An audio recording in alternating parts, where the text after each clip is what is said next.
Ronaldo versus Messi, এখানে একটা খেলা হচ্ছে।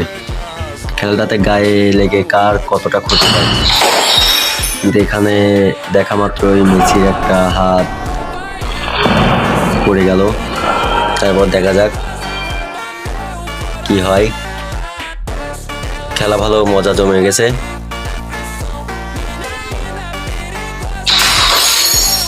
রোনালদোর একটা পা ভেঙে গেল। দেখা যাক এখন কে শেষ পর্যন্ত থাকতে পারে টিকে। দেখা যাক, সময়ে সময়ে তো হচ্ছে খেলা, কিন্তু শেষ মুহূর্তে রোনালদোই টিকে গেল।